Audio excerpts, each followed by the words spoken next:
It's your favorite YouTube dealer. I appreciate you guys for stopping in. We got some more Nirvana today. This one is called About a Girl. It's MTV Unplugged, which I used to love when they did the Unplugged stuff. Like, I really enjoyed a lot of those, and I figured this would be the perfect thing to dive into. But from here on out, I'm going to be looking at those comments and seeing what you guys want to see next. So just let me know what songs were your favorite, what songs you think that I need to hear, and I'll try to dive into those as soon as possible. But for now, let's dive in.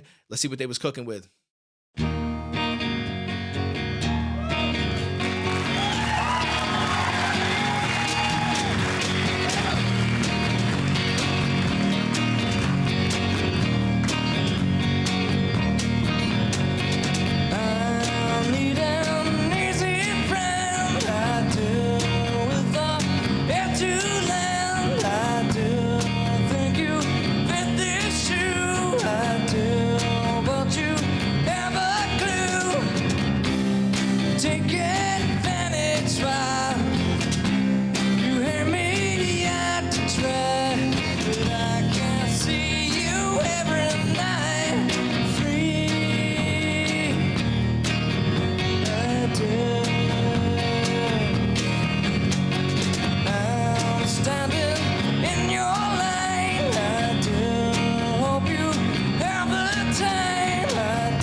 I like the way that he's going about it. That I do pick a date with you. I can't, yo. Don't judge me. I obviously can't do what he's doing, not even in the least bit. But I like the way that he's coming across with it. It actually sounds really dope. Standing in your lane, I do hope you have the time. I do pick up number two. I do keep on dating with you. Take advantage while you hit me out to try, but I can't see you every night. Free, I do.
Hold up real quick. See, I'm not super familiar with playing the drums or anything like that. I think it's extremely difficult and impressive when people do it. But if you'll notice, he's playing with like, it's not like normal drumsticks. They're almost like fanned out. Does that make sense? I don't know how to explain it. It's almost like I don't know how to explain it, but I feel like you guys saw what I was just talking about. And I'm just curious, like, what does it just like change the way that it sounds when you hit the drums? That would be my guess. Like, as you can see right here, it's like kind of fanned out a little bit. I just noticed that. I thought that that was really interesting.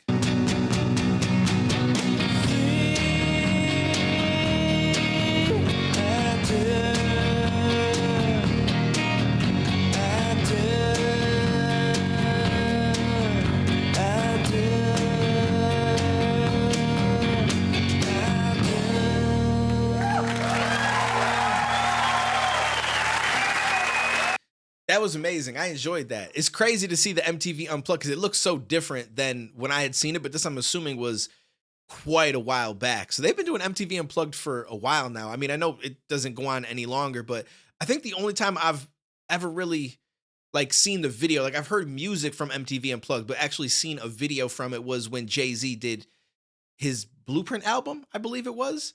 And I absolutely loved it. Just having the live bit, like live bands are just, it just hits so different.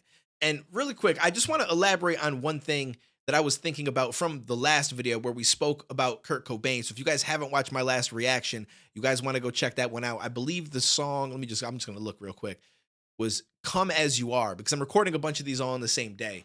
And at the end of that, I was talking about how, you know, like his situation is one of those that shows people that money doesn't buy you everything. Money doesn't create happiness.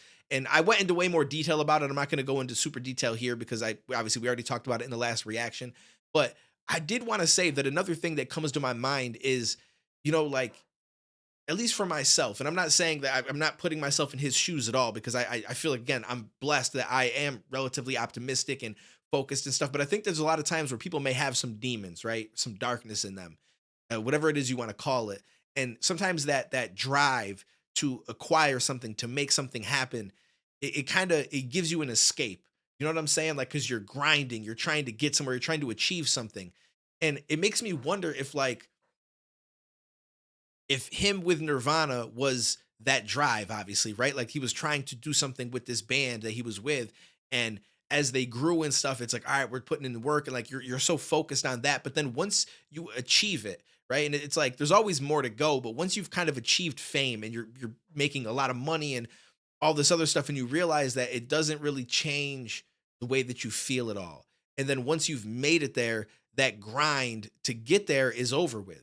Like you've hit that achievement. Like now there's other achievements you can hit as a band, obviously like awards and stuff like that. But the overall goal, the overall thing that you wanted to get to, you kind of got there. And then you don't have that anymore to distract you. It's more so like, okay, like the uphill, we did all of that. Now it's more so kind of just a flat drive at this point. We just got to stay consistent and we'll stay in a good place and, give the fans the stuff that they want to hear and so on and so forth. But I feel like once you get there, like that distraction kind of becomes less. The distraction almost goes away because you're no longer in that hungry mode of needing to get there anymore. And I wonder if that plays a part in some people. I'm not saying him specifically, but just in general, in some people like kind of falling back into that darkness again because now there isn't that overarching thing that's kind of keeping you busy and keeping your mind focused. You know what I'm saying? Does that make any sense? I don't know. I think a lot about this stuff because psychology is very interesting to me and trying to understand like where people are mentally and what leads them down certain paths and what they're dealing with. I find it intriguing and it's something that I try to learn more and more about because I get that life is very nuanced and people are very nuanced and I'll never try to blanket everything under one, you know, topic or one. So I don't know. Anyways, just thoughts that I'm having in my head. You guys comment down below.